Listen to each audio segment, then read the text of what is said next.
Okay, well, good afternoon, everybody. Welcome to our local expert mini interview series. Thanks for tuning in.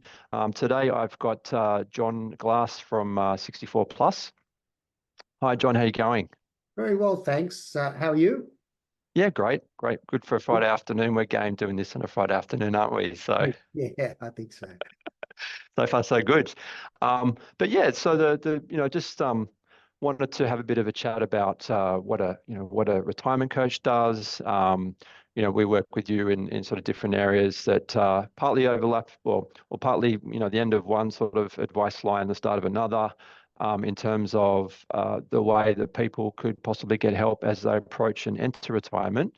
So the plan today is probably just, a bit of a chat. I've got sort of 3 or 4 questions in mind, and we can just talk to those if that sounds okay. Sure does. And thank you for the opportunity. I think Pleasure. if I could just start before you ask a question, is to clarify what the phrase retirement coach means, because I think Mm, a lot of people don't know, and that's a shame, but that mm, is. However, think most people would have an idea of what a coach is. They've followed sport. So if I could just think of a coach as someone who motivates, but also asks questions, listens to answers, guides a client with education, then that takes us to retirement. And what I need to say there is I'm not a financial advisor. So I'm the kind of guy who helps people with their retirement, but in a specific way, which I'll get to in a minute, I hope. right. Thanks for elaborating on that, John. That's a good point. Great. Shall I fire a question over? Please.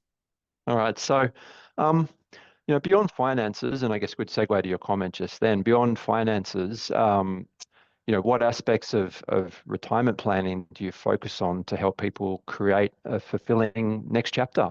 Yeah. I like that use of the word fulfilling. I use that quite often. So I talk about the 3 pillars of retirement: wealth, health, and factor X. Wealth, self-explanatory, doesn't need to be discussed. Health, there's the potential for people to overlook that. As I like to think, by the time you retire, you've got the free time to dedicate to gymnasia, doctors, specialists, etc., etc. You no longer have the excuse of, I've got to rush off to a meeting. So True. health, the second pillar.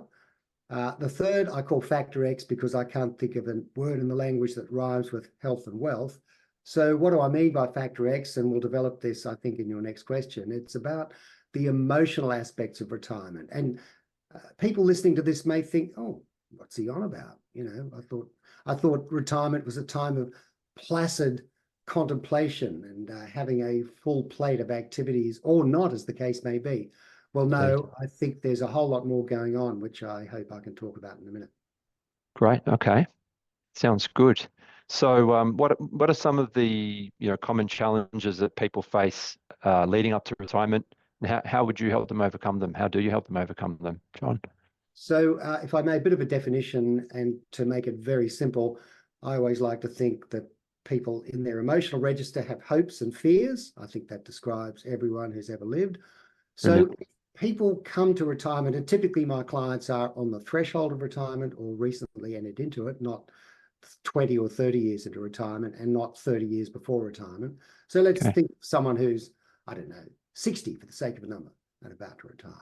Then if they are hopeful, have plans, know what they want to do, the traditional 3G approach to retirement, golf, gardening, and grandparenting. If golf, gardening, and grandparenting is what they've decided they really want, who's to argue with that? My clients come from the fear side of the register, and I don't mean to overplay that. I don't Hmm. mean nail-biting fear, but the fear of, let's say, will I be bored? Isn't that sort Mm. of interesting? You might not think of that, but with all Hard that, to imagine when you're working full time, isn't it? And running businesses and raising families and stuff. yeah. So, some people may look at that and say opportunity. Others, and this is so common with my clients, think, oh dear, what will I do? Mm. Because that leads into another factor of the emotional side of retirement, which is what's your identity as a retired person? Okay. So whatever you worked, for example, if you're a white collar worker like the two of us, you'll have a business card. On it will be name, phone number, etc. But there'll be a title. And so when explaining to a stranger at a dinner party what you do, well, here's my business card. I'm this, that, or the other. I'm a financial advisor, let's say. If it's retirement coach, they might leave the table. That's another story. Let's hope not. If your answer is I'm a retired person, you may not feel comfortable with that, and it may be you won't get a lot of questions coming back from the other person. So what is your identity? Well, you may decide you want to spend a lot of time in charitable works. You may want to sit on boards. You may want to be a grandparent, whatever, or all of those things together. But I think having a coherent story is how you frame and construct your identity in retirement. Something that was so obvious when you worked, you probably didn't think about it all that hard. So, yeah, good point. Board, what's your identity? I love acronyms: relevance deprivation syndrome, RDS. The I used to be important, now I'm not. Oh dear. Well, okay. The kind of dialogue I'll have with a client is, how important is that to you? Maybe you've been relevant for long enough and now you're happy to become. But then again, you probably want to be of value to people. So what is your value statement? I know that sounds very corporate, but if you're working in a charity, then that's pretty obvious. If you're looking after grandkids, it's pretty obvious. But these are the sort of considerations that go round and round with my clients over the sessions. Obviously, I teach people one-to-one. And that's what I mean by the emotional side of retirement. Brilliant, thank you. And so on that note, with the one-to-one comment you just made, how would you tailor your approach to the individual's needs and goals? How does that work?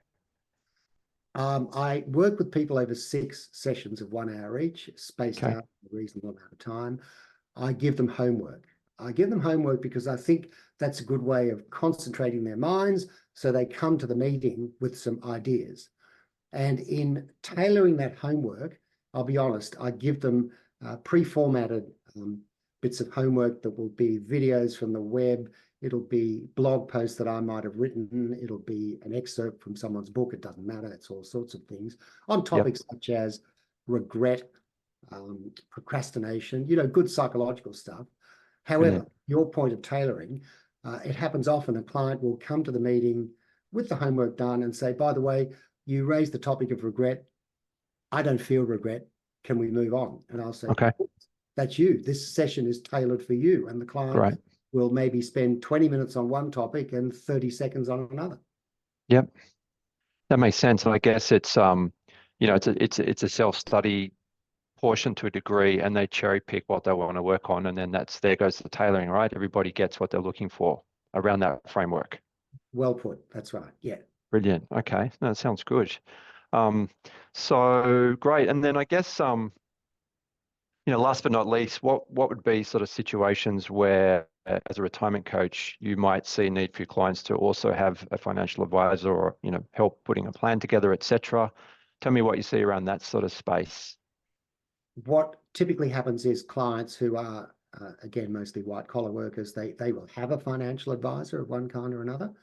Okay. However, there are occasions which we don't need to go into where they don't. But a topic that occasionally forms the bridge into financial planning is what I call my AAA rating for a client, which is to ask the question, is your annual income adequate to your aspirations? So in other words, if the client comes up with some expensive looking ideas, because in the end of the program, they come away with a portfolio of activities. And if, for example, that includes first class travel for 11.99 months of the year, I might just pop the question, are you financially comfortable with that? So that could lead as a bridging conversation to financial advice. But as I say, I'm not a financial advisor. Yep. Look, it makes sense, doesn't it? At the end of the day, the money is a means to an end, but at some point the numbers have to stack up, and everybody defines that differently. And that's where I think where we do some good overlap is sort of covering both areas, so people are really maximizing that planning, enjoying and optimizing whatever words sort of come to mind. And that's what I love about what you do, Jon. I think it's brilliant. Great service to community. So keep it up. Thank you. On that, yeah. On that note, how do people find you? Where can we send them if they want to have a chat or find out more about what you do? Probably the best place is to go to my website, 6464plus plus.com.au. That's got plenty of information about my service, and it's got a series of blog posts, and obviously has contact details such as an email address that people can write to me with. Great. And in a second dimension, if I could add, often people find me through the internet because I've made quite a few of these, can I call them webinars, over the years, and they tend to stick around. It's amazing. Mm-hmm. Years and years later, people will say, oh, I saw you, I found you on the web, saw the video you did, and I'd like to talk to you. And I say, let's talk. That's great. And it's freezing one in time, isn't it? You look back and go, wow, did I look that young many time in the past, a long Yeah. time in the past? So that's the good and bad thing about video, isn't it, really? Well, your viewers may be conjuring up in their minds what I must have looked like when I was young, but let's not discuss that. Well, the most important thing is up here, what we can do and how we can help clients. And again, lovely talking to you. Thanks for your time today, Jon. And yeah, so people have got those details. Also, for viewers, our website, providenceadvisorygroup.com.au. You can find we've got a life coaching tab there under our services. Also a way to connect to Jon if you like. But any questions, just email clientservice@providencegroup.com.au. Otherwise, connect with Jon, and have a great rest of afternoon, Jon. Lovely talking to you. Same to you. Thank you so much. Okay, thanks. Bye. Let me stop recording.